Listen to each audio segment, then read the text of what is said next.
এমনি করে জীবনের গল্প রচিত হচ্ছে আচার্যদেবকে কেন্দ্র করে। সেই গল্প কিন্তু প্রতি মুহূর্তে প্রতিটি জগতে চলছে। আমি কথা প্রসঙ্গে একবার হয়তো বলেছিলাম যে আমি একবার ওই যাজন পরিক্রমায় গিয়ে একইভাবে ওই নেশাগ্রস্ত একটি মানুষ যে নেশা কেন্দ্র থেকে ফিরে এসে সে ঠাকুরের দীক্ষা নিতে চায়, তার ঘরে ঠাকুরের গান বাজছে, দীক্ষিত নয়। আমি জিজ্ঞাসা করলাম, কি বাবা তোমার ঘরে ঠাকুরের গান বাজছে, তুমি দীক্ষিত?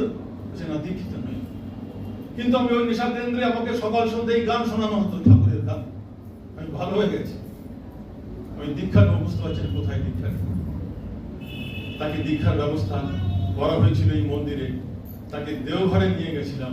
কিন্তু দীক্ষা নিতে যখন সে এলো, আমি দেখলাম তার দুটি মেয়ে, তার মা এসে, শেষ চারজন এসেছে। আমি বললাম, তোমার দুই মেয়ে, তোমার মা, তুমি, তোমার স্ত্রী কোথায়? আমার স্ত্রী আমাকে ছেড়ে চলে গেছে। কেন?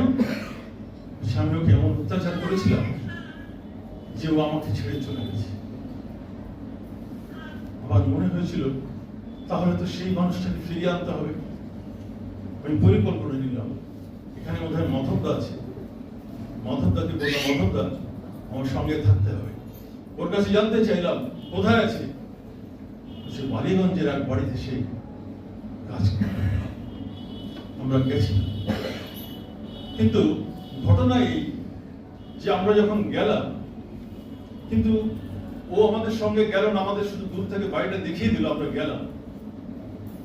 কিন্তু গৃহকর্ত্রী কোনোভাবে ওর সঙ্গে দেখা করতেই দিল না। আর যিনি ভক্ত সাধক এগিয়ে গেছেন, পিছন থেকে তারা যারা তাকে দেখছে, সেই অগ্রদূত ভক্ত প্রাণ, তিনি অনুভব করছেন তাকে পাওয়ার বাসনায় তিনি যতই এগিয়ে চলেছেন, দূরত্ব যেন কিছুতেই কমছে না। তাই সে অগ্রজ ভক্তদূত তার অন্তরের অনুভূতি মাঝে লক্ষ যোজন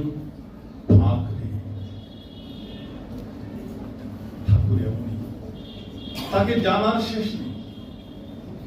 নিত্য নূতন সত্যের আলোয় তিনি আমাদের উদ্ভাসিত করে চলেছেন। ঠাকুর বসে আছেন,